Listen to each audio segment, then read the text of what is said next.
Welcome back to Dark Horror Stories.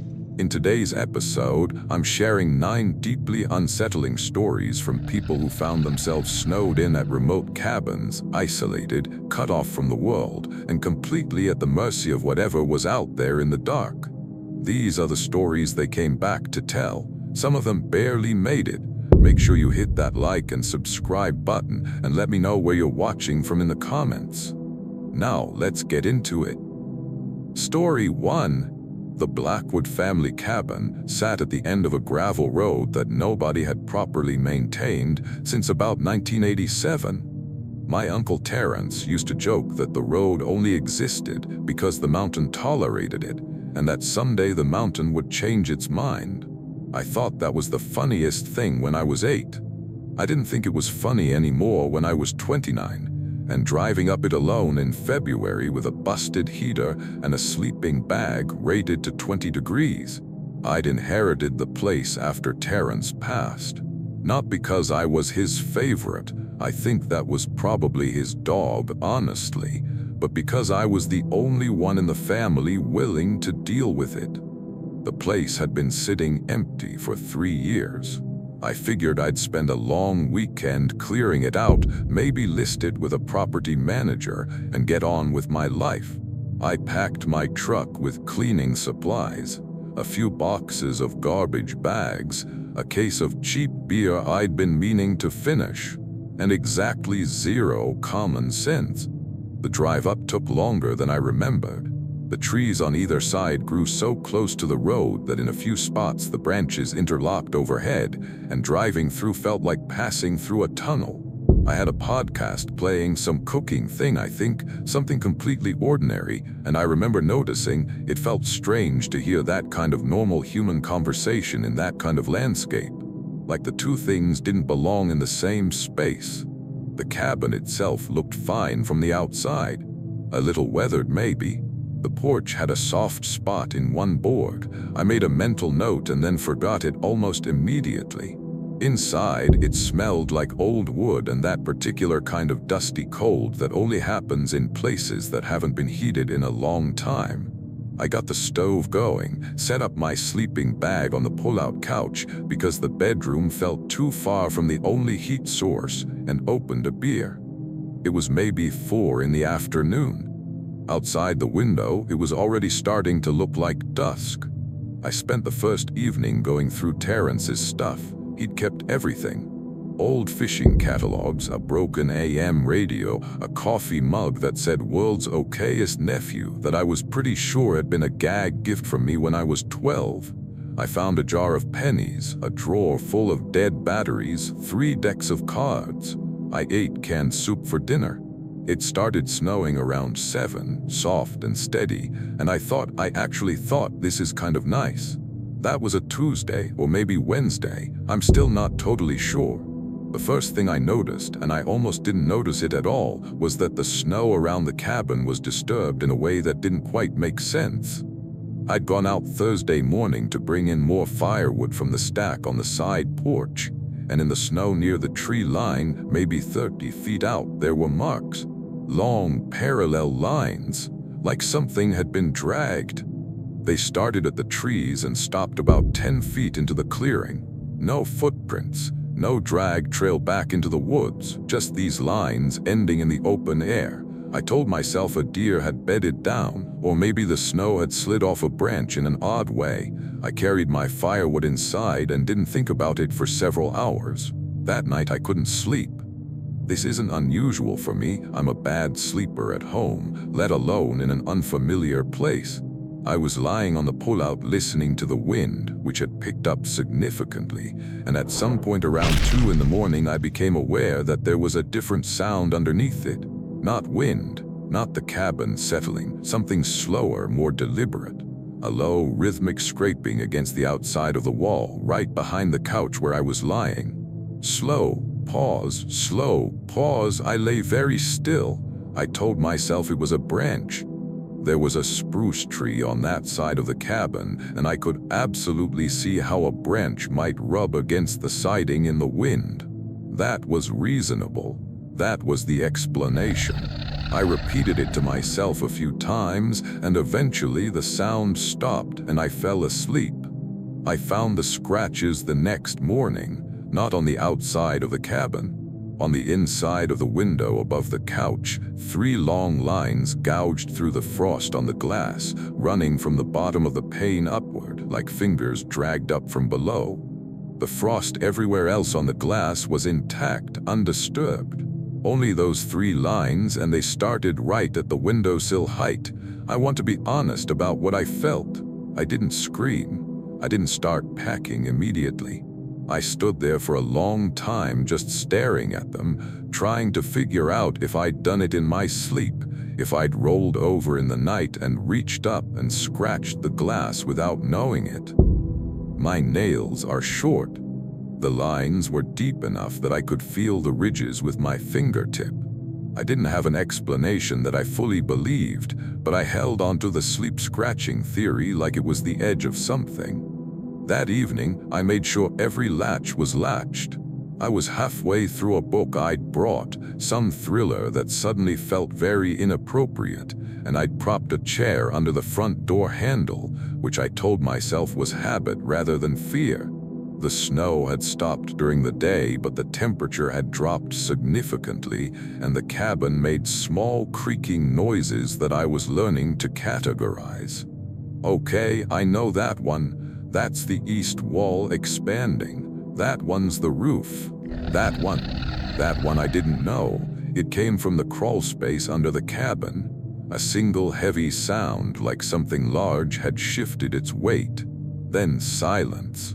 Then the low, slow drag-and stop sound I'd heard the night before, but this time it was directly beneath me, beneath the floor. Moving from one side of the cabin to the other, taking its time, I put down the book. I sat completely still, my feet pulled up onto the couch without my making a conscious decision to do it. The movement under the floor continued, slow and deliberate, tracing along one wall, pausing at a corner, continuing. Then it stopped under the kitchen area and there was a long silence, and then something knocked on the floor from beneath, 3 times, slow, spaced, like a question. I was out of that cabin in under 4 minutes. I don't have a more rational way to describe what happened in those 4 minutes because thinking was not something I was doing. I pulled on my boots without tying them, grabbed my keys, left my sleeping bag, left my jacket, grabbed someone's old barn coat off a hook by the door and ran for the truck. The driveway was a solid sheet of ice under the snow, and I slid twice and caught myself on the truck's side mirror and got in and started it, and nothing. The engine turned over and died, turned over and died. I was sitting in the cab of my truck in a barn coat over pajamas, no jacket, boots untied, and I looked back at the cabin and the porch light was on. I'd turned it off before I tried to sleep. I was completely certain I'd turned it off. The truck started on the 4th try. I got to the county road in about 15 minutes of fishtailing down a driveway that usually takes 3, and I didn't stop until I got to the gas station off Route 9, where I sat in the parking lot until the sun came up, shaking and drinking terrible machine coffee. When I went back the next week, in daylight with my cousin Priya, who I lied to about why I needed company, the crawl space hatch in the kitchen floor was open. It had been latched shut when I arrived. Whatever latch mechanism existed, it had been worked from the inside. I sold the property as is. I didn't disclose anything. I'm not proud of that. But I also haven't slept through a full night since February, and I don't think whoever bought it was going to believe me anyway. Story 2. Somewhere in the middle of Montana, there's a stretch of national forest that doesn't appear on the trail maps I was using. I know that sounds dramatic, and maybe it is, but I've pulled up every digital map I can find since then, and the trail I walked doesn't exist on any of them. The area is there, the forest is there, but the trail with the red plastic survey markers every 50 yards, the one that led me down into the hollow where I found the cabin, that trail is simply not on any map I've looked at.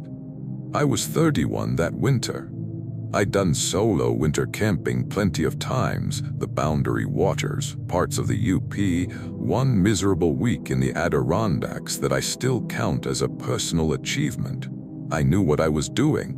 I want to be clear about that, not because I'm defensive about it, but because what happened to me was not the result of inexperience or poor judgment or any of the mistakes that people make when they're out of their depth. I was in my depth, and it still happened. The plan was a 6-day loop through the backcountry. I'd shuttled my car to the trailhead on a Saturday and was back on the road by 8 in the morning. It was cold, single digits overnight, teens during the day, but calm, with a low, flat sky that I've learned to recognize as the particular gray that precedes snow by about 12 hours. I figured I'd push for 15 miles the first day and get myself well into the backcountry before the weather hit. Small things I remember from that day that don't matter. I'd eaten a breakfast burrito from a gas station, and it was aggressively bad, but I was hungry enough not to care. The laces on my left gaiter had frayed at one end, and I'd been meaning to replace them for most of the fall. I was listening to a playlist I'd made for camping that started with something upbeat and gradually got quieter as the day went on. That always helped me settle into the pace. The trail I branched off on, I thought I was taking a marked spur that would connect back to the main loop. The survey markers looked official. Orange plastic, the kind the Forest Service uses, nailed to trees every 100 feet or so, leading down a ridge toward lower ground. I walked maybe 2 miles before I realized the ground was getting softer in a way it shouldn't, given the cold. The hollow below was catching something, warm air off the river maybe, or just the geography sheltering it from wind. Because down here the snow was thinner and the ground had a spongy give that felt wrong for February. The cabin came up through the trees so gradually that I didn't process it as a structure at first. I thought it was a rock formation, maybe, or a deadfall. Then I saw the window glass and the door, and the low roof that had accumulated maybe a foot of snow, except for one corner where the snow had been recently cleared away. Someone had brushed that corner off. The rest of the roof was uniformly buried. The cleared corner bothered me more than I let myself admit. I told myself maybe a tree branch had knocked the snow loose, or an animal had been on the roof. I tried the door, it opened without resistance, and inside it was dry and there were 2 bunks, a wood stove, and a table. The cabin had that preserved quality that old Forest Service structures sometimes have, not lived in but maintained. I found canned goods in a cabinet, the old pull-top kind, and a box of matches on the stove's shelf. It was already late and the snow had started. I made the decision most winter campers would probably make in that situation and stayed. The first night was quiet. I slept well, actually, which I now find more unsettling than if I hadn't. Whatever was there, it wasn't disturbing my sleep. Not yet. The next morning, I was outside checking my pack straps when I found the thing that has stayed with me more than anything else that happened. In the snow on the north side of the cabin, there was a perfect human handprint pressed deep into the surface. Not the frantic, flat spread of someone catching themselves, but a deliberate full palm impression, fingers together, pressed into the snow like someone had put their hand down slowly and held it. The arm impression leading up to it showed the person had been lying flat, face down on the north side of the cabin. But there were no other prints. No footprints approaching, no departure. The snow around it was undisturbed in every direction, just the handprint and the faint outline of a body that had been pressed against the ground just on the other side of the cabin wall from where I'd slept. I spent 2 hours looking for an explanation, drifting snow taking a shape, an animal, anything. The impression was too precise. Each finger was individually distinct, and there was a pressure difference at the heel of the palm that meant whatever made it had been leaning into it deliberately. I told myself a previous hiker had fallen and caught themselves, that the wind had smoothed over their other prints. I said this out loud in the clearing to myself, and then felt very stupid, and then continued to pretend it helped. I should have left then. The storm had passed enough to travel. I should have repacked and gone. Instead, I stayed a second night because the sky looked unstable again, and I convinced myself I was being reasonable. The second night, I woke up around 3 to the sound of breathing outside the door. Slow, heavy breathing like a large animal, but with a cadence that was too regular. I lay in my bunk and counted the breaths, 12 per minute, human resting respiration. The sound went on for about 2 minutes, then stopped. Then, after a silence of maybe 30 seconds, it started again on the other side of the cabin at the window. Same rate, 12 breaths per minute, like whatever it was had stood up and walked around the exterior and begun again. I climbed down from the bunk and stood in the middle of the room, and the breathing moved. Around the cabin, slowly, a full circuit, pausing at each wall. I watched my lantern flame the entire time, perfectly still, no wind coming through, and the breathing came through the logs as clearly as if someone were standing right against the outer wall. When it reached the door again, it stopped. There was a silence that stretched long enough that I started to hope it was over. Then the door handle moved, just slightly, just enough that I saw the lever depress perhaps a centimeter, and then nothing. It did not open. It moved once and was still.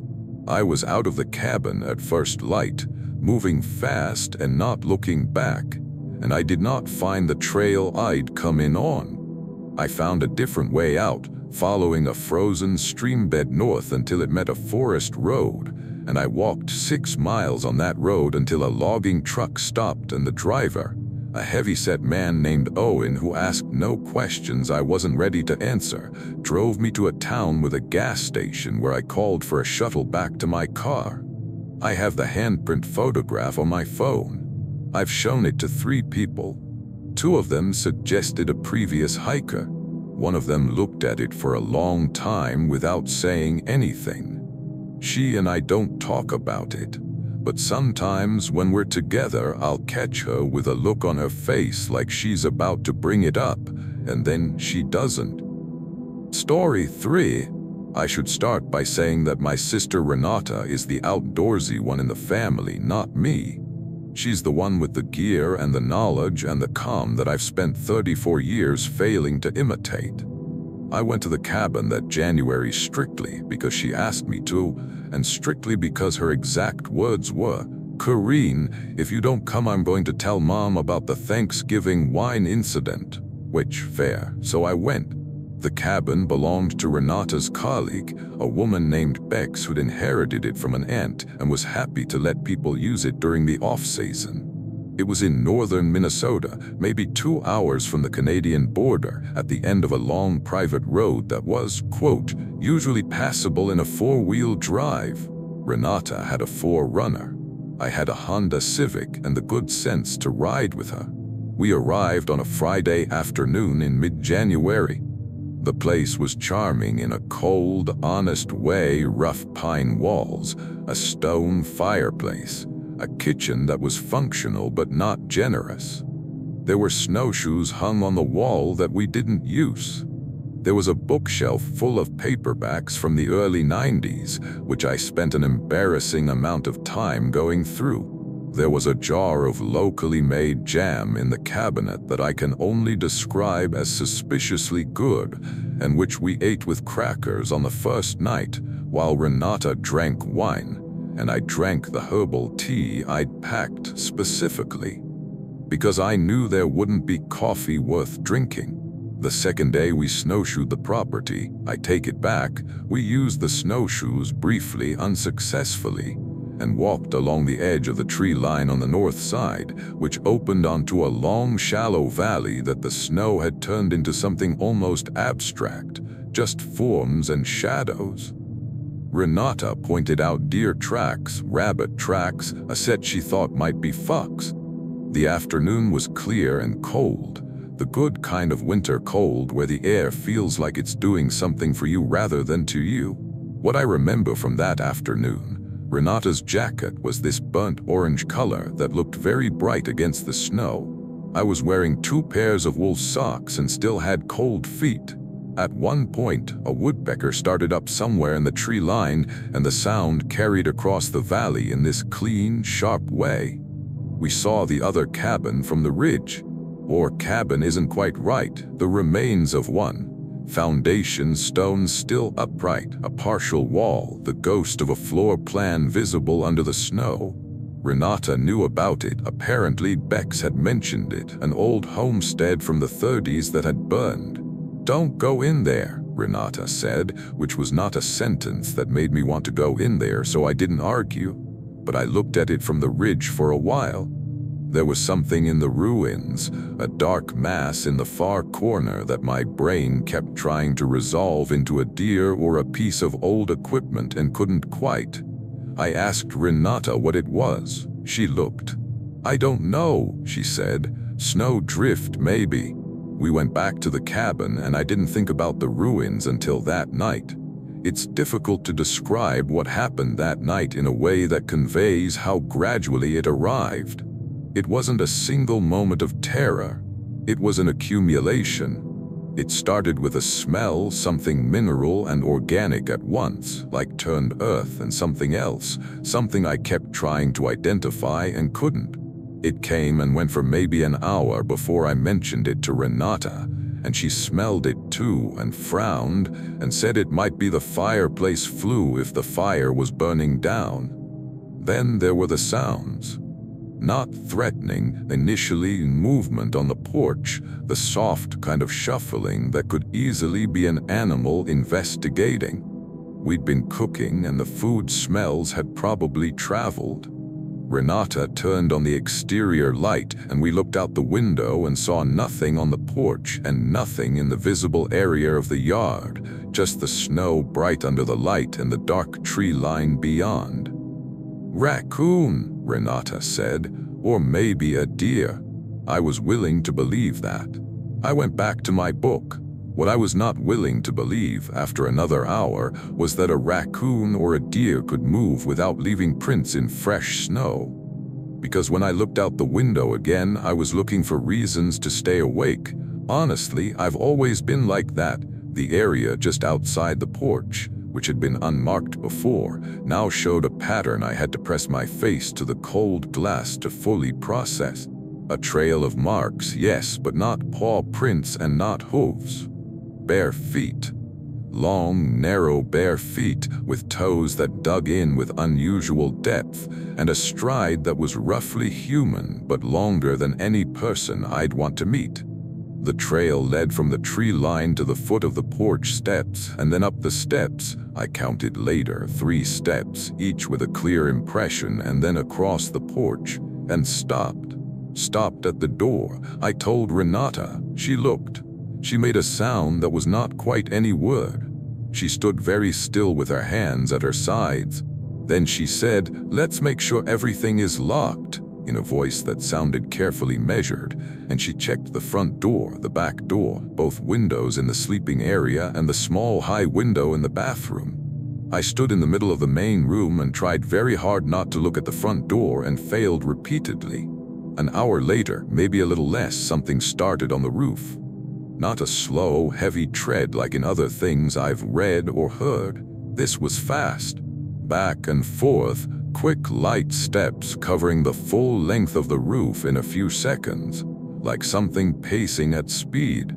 It went on for maybe 2 minutes, then silence, then a single thud from one end of the roof that shook the cabin enough that the jar of jam rattled on the shelf. Then nothing. 2 hours of nothing. We sat wrapped in blankets with the fire as high as it would go and listened to nothing. When morning came, we called Bex, told her there was a problem with the pipes. "I'm sorry, Bex, wherever you are, that was a lie," and left by 9. Renata drove the entire 2 hours without the radio on. Neither of us said very much. Here is what I know, the prints in the snow on that porch. In the morning light before we left, Renata photographed them while I stood by the car with the engine running. The prints going up the steps were clear. But the prints going down the steps, returned prints, indicating whatever had been there had eventually left, were not there. There was no way off that porch except the steps. The prints went up. There were no prints going down. Story 4. I grew up knowing the Haverson property was wrong. I don't mean wrong in a way I can justify with facts. I mean wrong in the way that some places just feel there's a tension in the air, a wrongness that doesn't announce itself but sits quietly in your peripheral vision and makes you keep glancing over your shoulder. The Haverson place was 40 acres of dense spruce forest with a main house and 2 outbuildings and a smaller cabin down by the frozen creek. And it had been in my family on my mother's side since the 60s, when my great uncle Sven bought it for reasons that nobody living can now quite explain, since Sven was not an outdoorsman and never spent more than 2 weeks a year there. My mother inherited it when I was in high school. She wanted to sell. My grandmother, who had opinions about everything and the energy to back them, wanted to keep it. By the time I was 27, and my grandmother had passed, and my mother had long since moved to Florida, the property had been sitting empty for 6 years, and I had agreed, for reasons that still mystify me slightly, to spend a week there in December assessing whether it was worth selling as is, or whether we should make some basic repairs first.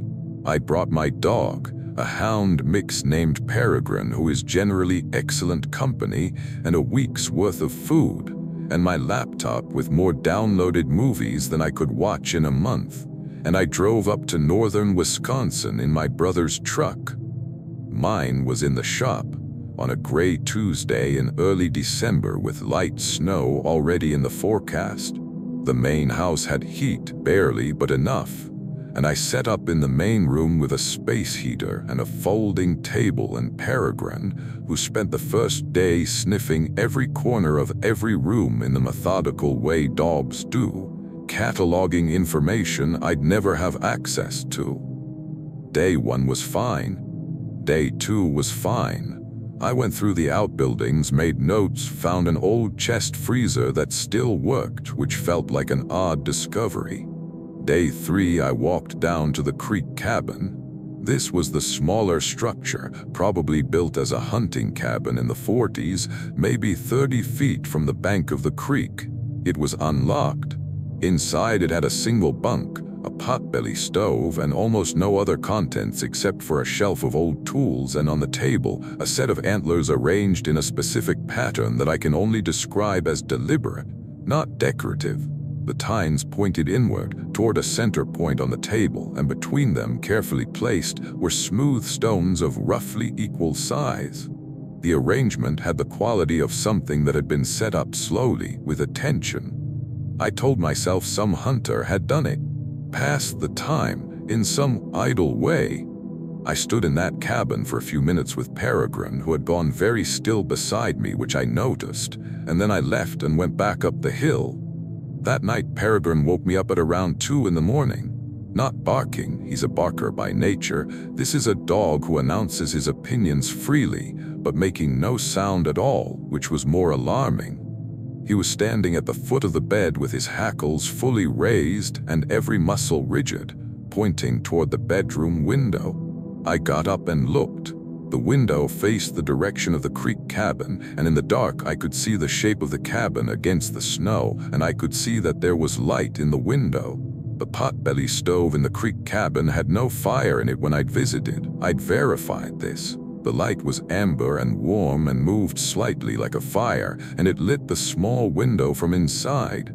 I stood there for a long time, long enough to be sure I was awake, long enough to be sure the light was really there.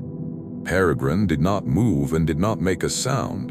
In the morning, I went down to the creek cabin. Stove was cold. No ash, no recent fire, no source for light of any kind.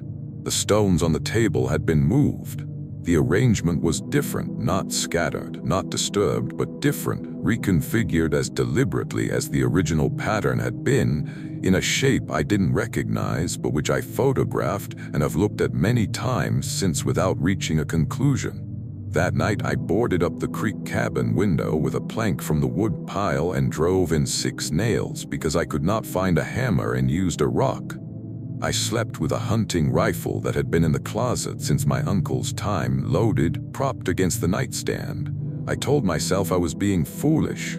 The knock that came at 11 that night was not at the door.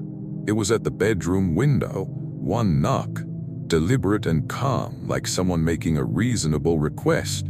Peregrine was already awake before it came. I picked up the rifle and I sat on the edge of the bed and I waited. Nothing followed, but through the window glass I could see barely a shape in the yard that was not the tree it had been the night before. Something standing in the space between the house and the woodpile, too still and too close, at a height that fell between sizes in a way that made it hard to look at directly. Not tall, not short, just present. I can't explain the height confusion better than that. It was as if the shape refused to stay consistent in my vision. I turned the light off. I watched.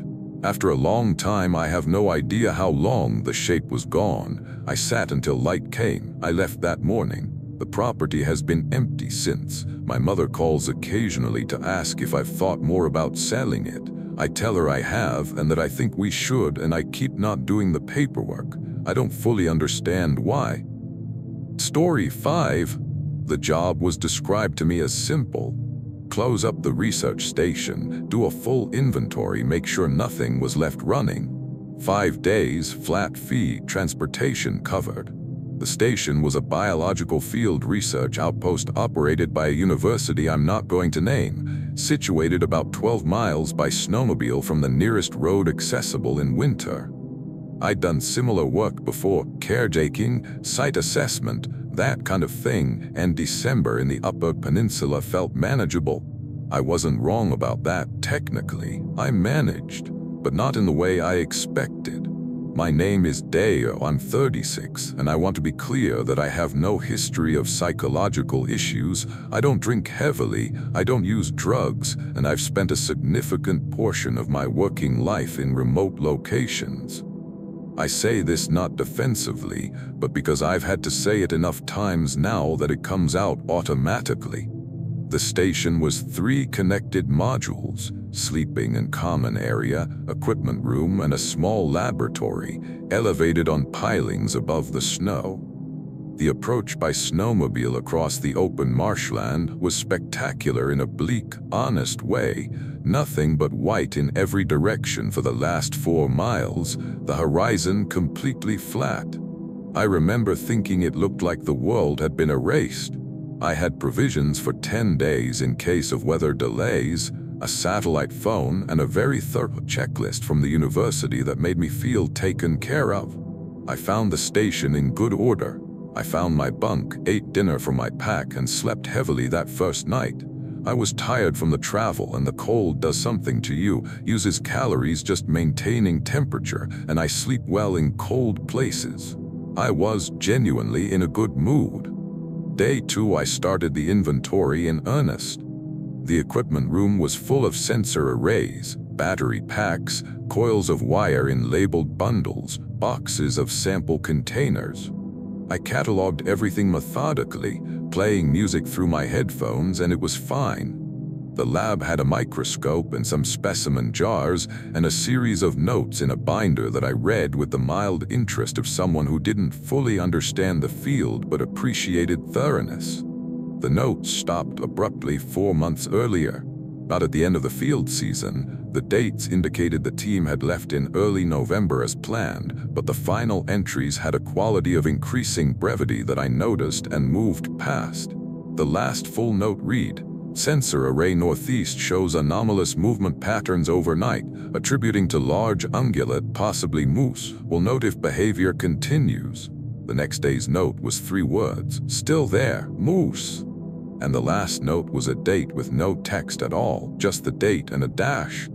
I told myself researchers got tired and summary wrote at the end of a field season. This seemed plausible. Day 3, I went out to check the sensor arrays. They were positioned around the site in a half-mile perimeter, and I had a map with each one flagged.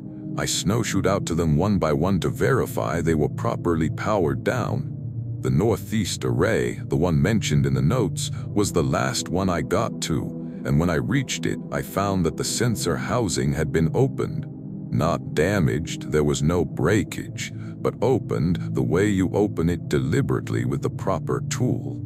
The internals had not been disturbed.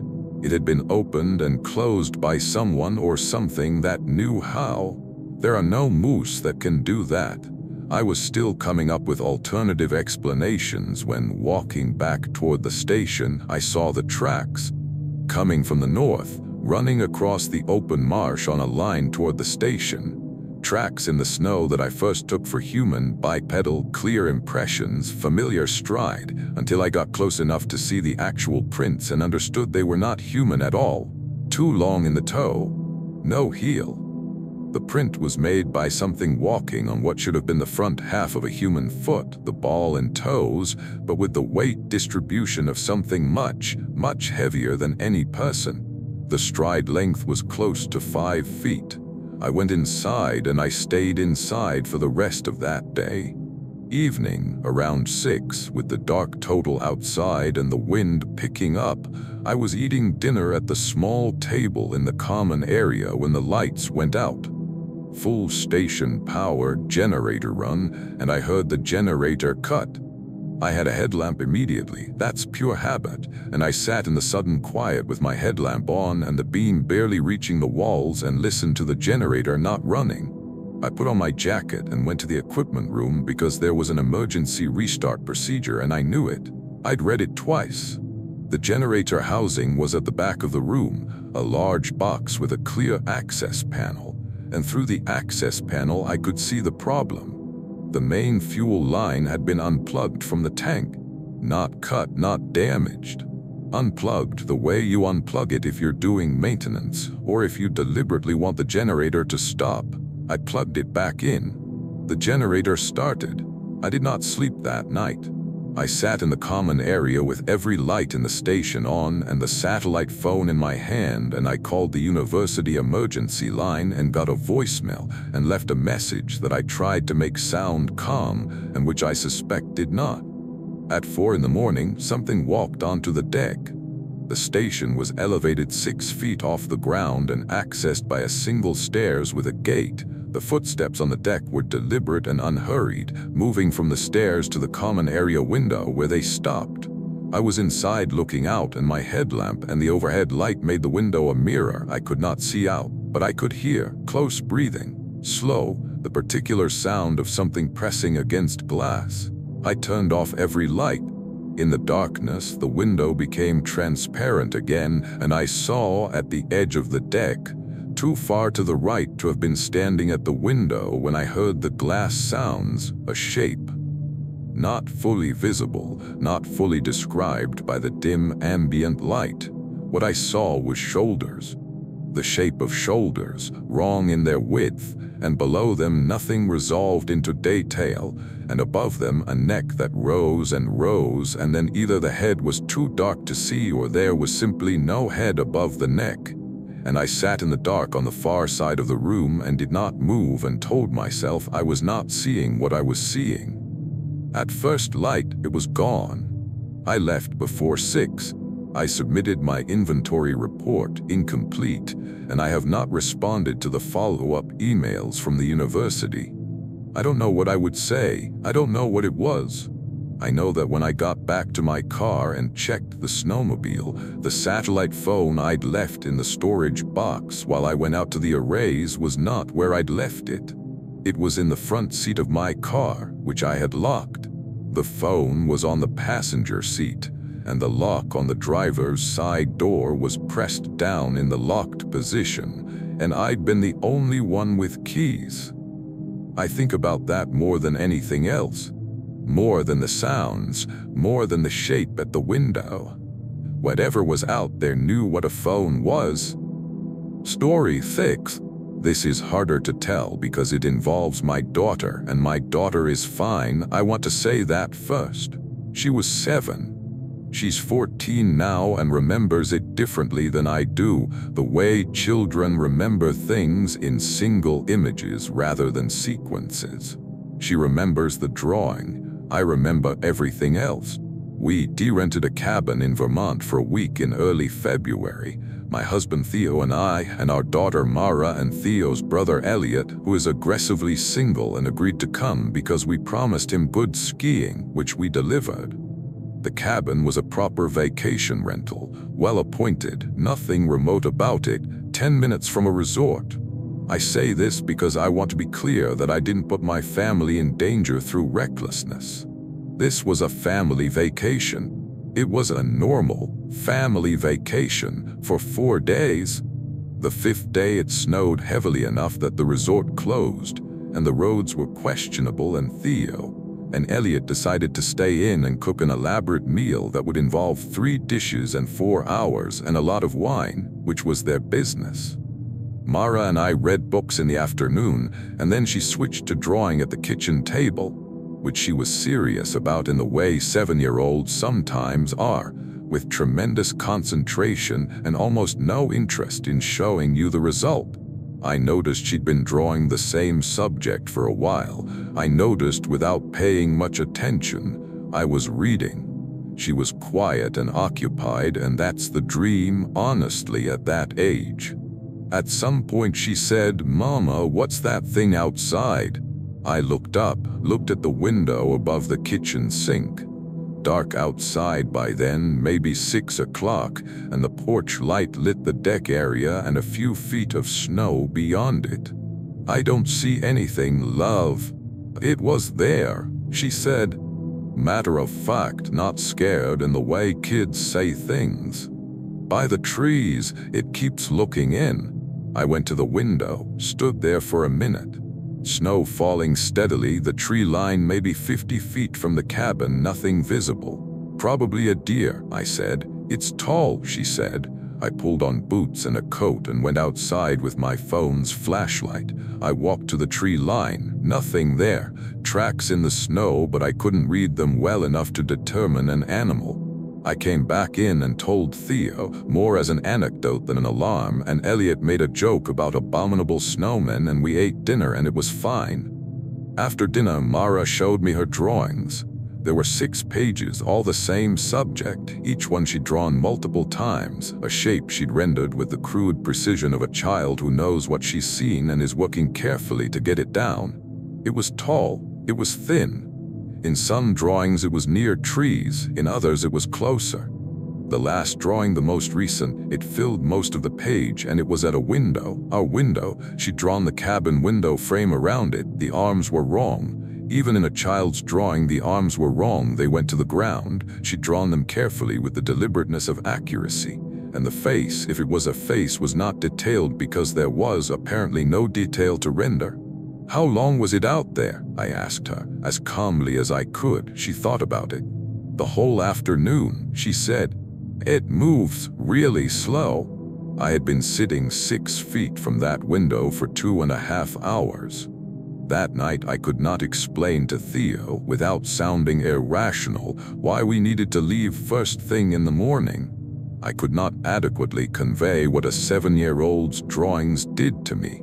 He thought I was being anxiety-driven. Maybe I was. We did not leave the next morning. What happened the next morning? Mara came to breakfast and looked out the kitchen window and said very simply, "Oh, it's gone," and went back to eating her cereal. The snow on the deck and in the yard was disturbed overnight. Wide, sweeping disturbances that didn't look like footprints but didn't look like wind either. The disturbance circled the cabin entirely. I walked the perimeter and confirmed this, and came closest to the cabin on the north side, where Mara's bedroom window was. We left that day. I told Theo it was for road conditions. The drawings are in a box in our basement. I've looked at them probably 50 times. What I keep returning to is the progression across those 6 pages, the figure getting closer in each iteration, as though she was drawing what she observed in real time, and the shape was moving toward the cabin in increments over the course of an afternoon. She doesn't remember it as something scary. She talks about it when she does, with that calm children have about things they've fully processed and accepted. She calls it the tall visitor. I don't correct her. but I've never rented a remote cabin again. Story 7. I want to start by saying that I am not someone who believes easily. I say this without pride. It's cost me things. That skepticism pushed people away who wanted to share something with me and got rationality back when they wanted sympathy. My wife used to call it my party trick, explaining things away. She didn't mean it as a compliment by the end. So when I tell you what happened at the Clearwater Pass camp in January, please understand who it's coming from. This is not someone who wanted to believe. This is someone who ran out of explanations. I was 43, recently separated, and doing what men do in that situation, which is either drink too much or go outside. I'd chosen outside. A 3-week solo ski tour through a remote mountain corridor, challenging enough to require real attention, which was the point. I needed something that would take up all the available space in my head. The first 2 weeks were good, hard and cold, and exactly what I needed. I'd been moving steadily, covering good distance, and I was maybe 4 days from the end of the route when the storm pinned me at a designated backcountry camp. The camp had a single small hut, proper backcountry hut, not a cabin, but with a wood stove and 4 bunks and a supply cache and a logbook going back 8 years. I was the only one there. I spent the first day of the storm reading through the logbook. I do this at every hut. It's become a kind of ritual. Most entries are practical: weather conditions, wildlife sightings, occasionally a funny anecdote. I found entries about moose, a black bear sighting in summer, impressive aurora displays. I found an entry from 2 winters back that said only, "Something walked around the hut for 3 hours last night, not an animal. Recommend this camp close in winter." No name signed, no further details. I set the logbook down. I picked it back up. I looked at the entry again. I told myself, someone had been spooked by a bear. Bears do go around things, they investigate, and in the dark and the wind it could absolutely feel like 3 hours. I had a reasonable explanation and I kept it.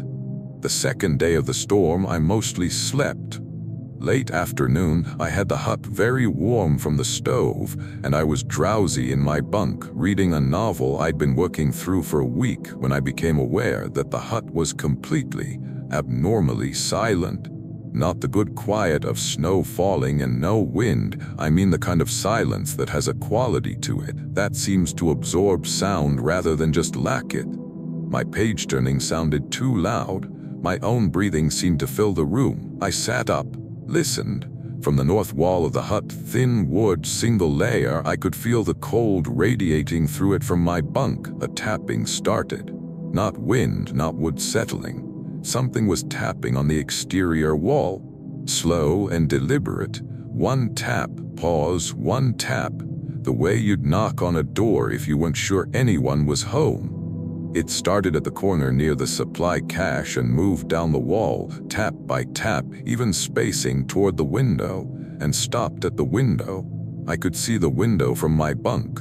I could see the darkness in it and the snow on the sill and the ambient white of the storm outside. And in the bottom corner of the window, pressed against the outside of the glass, was a hand. Not a fist, not a pressed palm. A hand arranged with the fingers spread and the thumb cocked at an angle, the way a person puts their hand flat against glass to look through it and steady themselves. A large hand, each finger distinct, with knuckles that pressed white against the glass. It was there for perhaps 15 seconds, and then it was gone. I am a skeptic and a rationalist and a man who spent 2 weeks alone in the mountains being very proud of his self-sufficiency. I got out of that bunk so fast, I hit my head on the overhead and didn't feel it for an hour. I did not open the door. I did not look out the window. I put on every piece of clothing I owned, layered, and I sat in the exact center of the floor with my ski poles across my knees, which would have done nothing, and I knew it, and I waited for the storm to diminish enough to travel. At some point in the early morning it did. I packed with a speed I've never matched before or since. Anything that didn't go into the pack in 30 seconds got left behind, and I skied out of that camp in conditions I'd normally have called marginal. I skied hard for 6 hours until I hit the first road crossing. In the logbook before I left, I wrote, "January, entry from 2 years ago is correct. Something here at night. Recommend closure." I signed my name. I don't know if it did anything. Here is the part I've told the fewest people. When I looked back, once at the hut from about 200 yards out, I could see that the snow on the roof had been disturbed in a wide swath from the peak down to the eaves, like something heavy had been lying on it. The disturbance ran the full length of the roof on the north side, directly above where the tapping had traveled down the wall.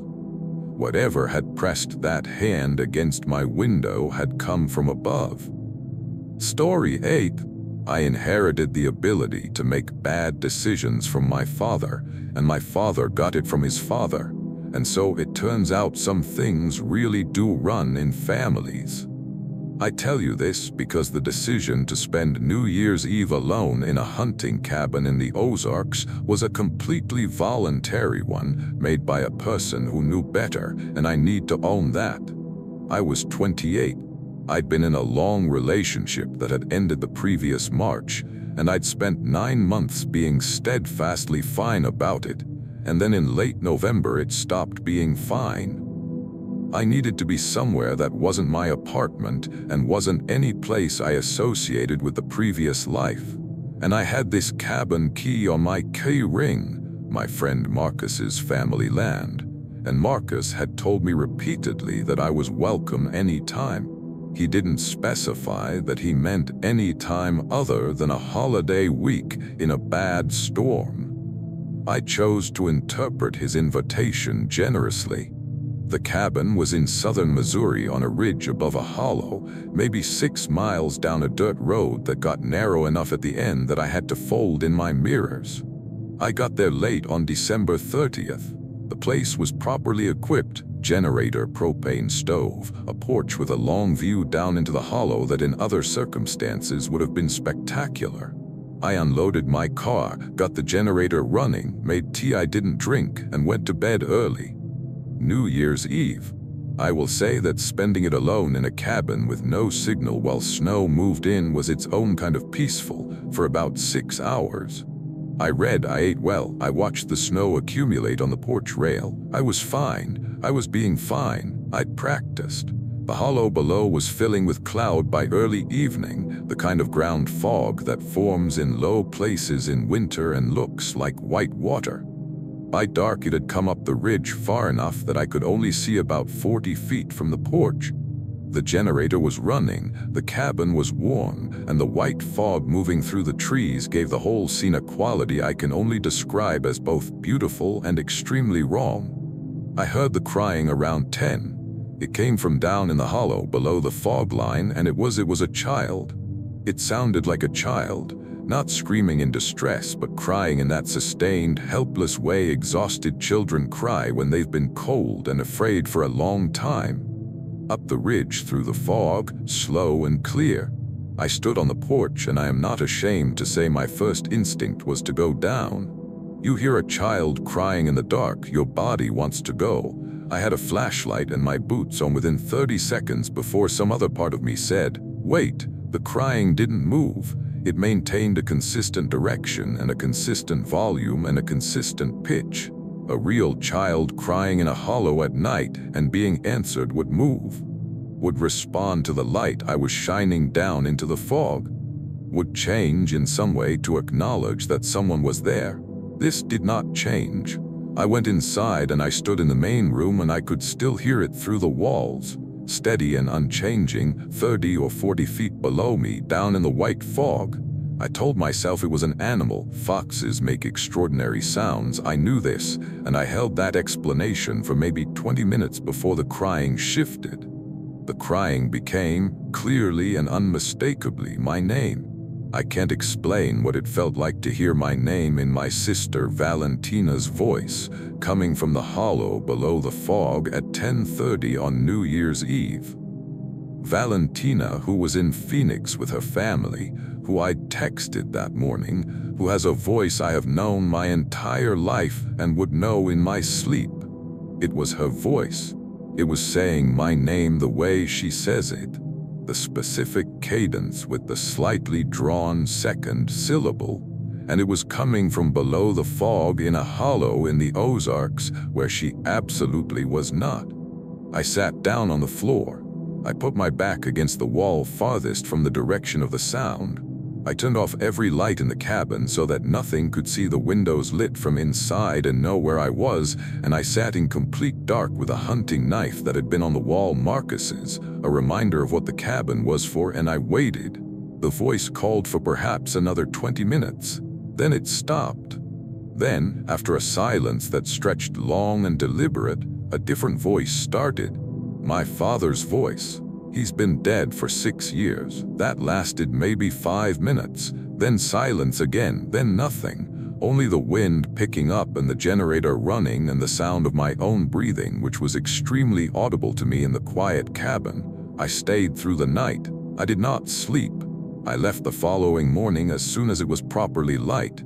Here is what I found on the porch in the morning. In the snow against the porch railing, arranged carefully, 4 teeth. Not human, I'm fairly sure not human. Animal, probably small animal, but arranged in a deliberate row, equidistant, pressed into the snow so they wouldn't roll. Left there, I'm certain, while I was sitting in the dark inside listening to my dead father's voice. I drove 6 hours home. I called Valentina from the road and she answered immediately, her voice the same as always, entirely herself, asking why I was calling so early. I told her I just wanted to hear her voice. She thought I was being weird but sweet. We talked for half an hour about absolutely nothing, and it was the best half hour I've ever had. Story 9. The last winter I worked on trail maintenance was the year everything changed for me. I should be clear that I went back to it for 1 season after what happened, because I'm stubborn about not letting things take things from me, and then I didn't go back after that. So maybe it took them after all. I think about that sometimes. My supervisor on the trail crew was a woman named Claudette, who is one of the most practically competent people I've ever worked with, and who, when I finally told her the full account, told me she believed me immediately and without question, which meant more to me than I was ready for in that moment. The other crew member was a man named Santos, who left the Forest Service entirely that spring, which I think answers some questions about how he processed things. We were assigned to a section of trail in the northern Cascades that ran through old-growth forest and included several emergency shelters, not full cabins, just 3-sided lean-tos with a storage box spaced every 6 miles or so. Our job in late November was to winterize the shelters, check the emergency caches, and flag any maintenance issues before snow made access difficult. We'd done this before. It was known work. We snowshoed in on a Wednesday morning, moving fast enough to cover the first 3 shelters by afternoon. The plan was to camp at the 4th shelter, work the 5th the next morning, and come out on day 3. Claudette had a small camp stove I'd coveted for years, a titanium thing that was lighter than my optimism about this job, and Santos brought good coffee, so morale was high. The 4th shelter was set back in old growth, which meant big trees, canopy above the snow, a different quality of quiet than the open trail. The trees in old growth are spaced more widely, but their size changes the atmosphere. You feel smaller and sounds behave differently, arriving muffled or not at all. We set up camp, ran through the cache check, ate dinner. It was fine. What wasn't fine, which I noted and filed away. On the back interior wall of the lean-to, under the bench, there was a smell. Not strong, not immediately alarming, but present, something biological, the way abandoned burrows smell when you find them, like something had lived there and left its scent behind. Claudette noted it in her log. Santos said maybe a marten had sheltered there. That seemed plausible. We moved on. 2 in the morning, and I was awake for no clear reason. This happens to me outdoors sometimes. I think something in the animal brain monitors the dark. I lay in my sleeping bag and listened, and eventually I heard, from the tree line to the east, a sound that I will do my best to describe. It was movement through snow. Slow, deliberate, heavy movement, something large enough that it compressed the snow audibly with each step, and the steps were slow, maybe 2 seconds between each one. What made the sound wrong was the rhythm, not four-legged, not the alternating cadence of a large animal, two-stepped, two-footed. A left-right pause that was emphatically bipedal and equally emphatically not any person's gait. Too slow, too heavy. I pressed my arm against Santos beside me, and he was already awake. The steps moved down the tree line without approaching the linta directly, crossing behind us and continuing north, and eventually the sound diminished into the forest. Santos and I did not speak until the sound had been gone for 5 minutes. Claudette's breathing from the far end of the linta was even, and I still don't know if she slept through it. In the morning, I found the first marker, not ours. Not a trail marker of any kind I recognized. 7 sticks, each roughly the same length, driven into the snow at the outer corner of the lean-to in a fanned arrangement, angled outward like rays. Not random, not wind scattered. The arrangement was specific. Each stick was stripped clean of bark and had been stuck in deliberately, pressed to a consistent depth. I showed Claudette. She photographed them, said and moved on. I have always respected her ability to metabolize the inexplicable. The 5th shelter, when we reached it mid-morning, normal. Cache intact, structure sound, no issues. We were there maybe 40 minutes doing the assessment, and it felt like any other work day, cold and efficient and fine. Santos was in good humor. Claudette had found a granola bar in her pack she'd forgotten about and was treating this as a significant life development. I was checking the underside of the storage box, flat on my back in the snow the way you do when you're looking for structural damage to the base, when I saw that the interior of the box lid, which opened upward, had something marked on it. Long scratches, multiple, crossing each other at angles, the kind of pattern that could be animal damage except for one feature. In the center of the pattern, pressed so lightly it took me a moment to confirm it was there, was a handprint in what appeared to be dark, dried mud or pigment. Fingers long. Too long, the span between thumb and index finger reaching farther than my own hand by nearly 2 inches.